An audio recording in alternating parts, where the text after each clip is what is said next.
Coba bayangin deh, sekarang awal tahun 2026, pasar saham lagi naik gila-gilaan, rekor baru terus-terusan. Harusnya sih semua orang lagi pesta pora ya kan? Tapi anehnya nggak ada yang pesta. Malah para investor justru cemas.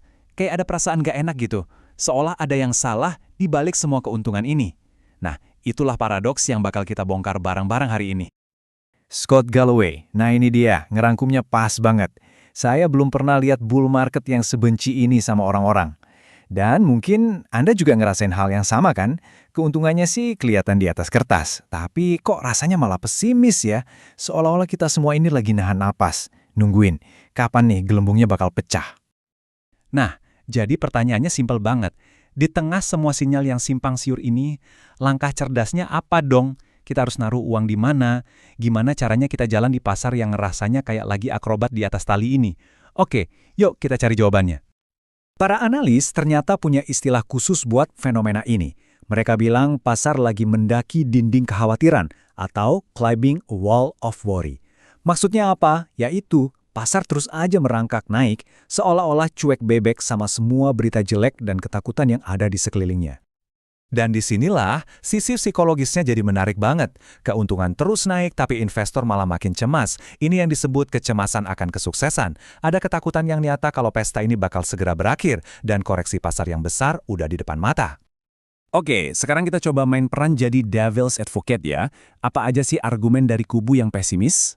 Ternyata ada 3 alasan kuat kenapa banyak banget ahli yang percaya kalau pesta ini sebentar lagi bakal selesai. Yuk kita bedah satu-satu. Pertama, gelembung AI. Banyak perusahaan bakar duit gila-gilaan buat AI dan seringnya itu dari utang. Bahkan ada kesepakatan sirkuler yang aneh, di mana investasi cuma muter-muter aja. Kedua, valuasi yang udah kelewat mahal. Harga saham sekarang ini kalau dibandingin sama pendapatannya, wah udah nggak masuk akal. Dan yang ketiga, ya sejarah. Statistik nunjukin kalau udah 3 tahun berturut-turut untung besar, pasar itu biasanya bakal terkoreksi. Nah, angka 31x ini tuh kayak lampu kuning yang lagi kedap-kedip di jalanan. Ini adalah rasio P per E, atau gampangnya seberapa mahal sih harga saham dibandingin keuntungan yang dihasilkan. Dan level 31 kali lipat ini tuh udah deket banget sama level pas gelembung.com pecah tahun 1999. Bener-bener tanda bahaya.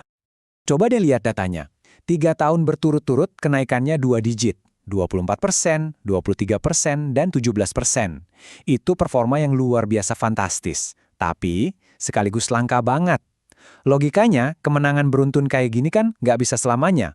Cepat atau lambat, pasti ada turunnya. Oke, barusan kita udah dengerin argumen dari sisi pesimis. Sekarang kita lihat sisi sebaliknya. Apa sih yang bikin kubu optimis percaya kalau pasar ini nggak akan jatuh? Ternyata ada beberapa kekuatan besar yang jadi penopangnya. Nah, di sini kita bisa lihat pertarungannya dengan jelas. Di sudut kiri ada tim bearish dengan jagoannya ketakutan gelembung AI, valuasi kemahalan, dan koreksi yang katanya pasti datang. Terus di sudut kanan ada tim anti-bearish. Mereka ngandelin kekuatan raksasa big tech, kemungkinan suku bunga turun, dan juga belanja besar-besaran dari pemerintah. Ini benar-benar pertarungan dua raksasa di pasar. Oke, teori-teori cukup dulu deh. Pertanyaan yang jauh lebih penting adalah, para ahli ini sebenarnya ngapain sama uang mereka sendiri? Bukan cuma ngomong, tapi aksinya apa? Nah, sekarang, mari kita intip portofolio pribadi Scott Galloway dan Ed Elson. Ini nih pengakuan yang brutal tapi jujur banget dari Scott. Dia ngaku pernah coba-coba nebak pasar. Waktu setelah pemilu 2016, dia panik, kebawa emosi, terus dia jual semua sahamnya. Hasilnya, wah, dia kehilangan potensi untung yang gede banget. Pelajaran paling pentingnya, jangan pernah sekali-kali investasi pakai emosi. Jadi, apa strategi Scott sekarang? Simple. Dia udah nggak coba-coba nebak pasar saham lagi. Sebaliknya, dia mindahin uangnya ke hal-hal yang bisa dia kendalikan langsung. Kayak real estate, karya seni, dan yang paling penting, ya ke perusahaannya sendiri. Prinsipnya sederhana banget. Kurangin risiko dengan cara ningkatin kendali. Oke, sekarang kita pindah ke Ed.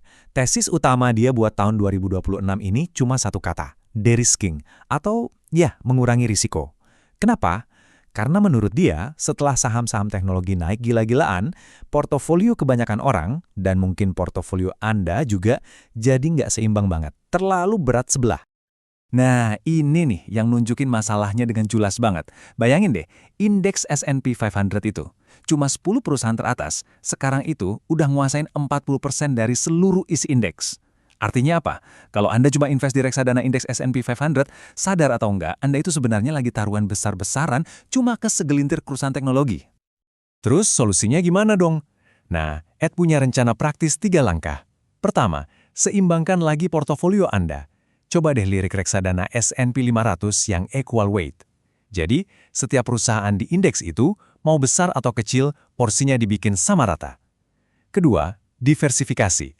Cari sektor lain yang belum naik gila-gilaan, contohnya kesehatan. Ketiga, lihat keluar. Jangan cuma fokus di pasar Amerika, coba lirik juga pasar di negara-negara berkembang. Nah, kita kan udah lihat nih, dua strategi yang kelihatannya beda. Tapi sekarang, yuk kita coba tarik benang merahnya. Apa sih pelajaran yang bisa kita petik buat portofolio kita sendiri dari semua ini? Jadi kata kuncinya cuma satu, de-risking. Tapi penting nih buat dipahami, de-risking itu bukan berarti panik terus jual semuanya ya. Bukan. Coba deh bayangin portofolio Anda itu kayak sebuah tim sepak bola. Kalau cuma satu pemain bintang, misalnya saham teknologi, yang terlalu dominan, Anda justru perlu memperkuat pemain-pemain lain di posisi berbeda, biar timnya lebih seimbang dan tahan banting.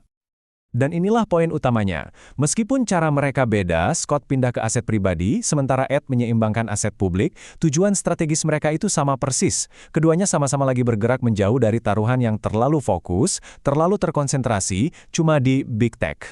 Dan kalau Anda butuh satu bukti lagi seberapa anehnya pasar saat ini, coba dengerin ini. Ada orang namanya Aswat Damodaran. Dia ini bisa dibilang dewanya valuasi, seorang profesor keuangan yang hidupnya itu isinya angka semua. Nah, baru-baru ini dia bilang, untuk pertama kalinya seumur hidupnya, dia lagi mempertimbangkan buat investasi di barang koleksi. Iya, beneran, barang koleksi.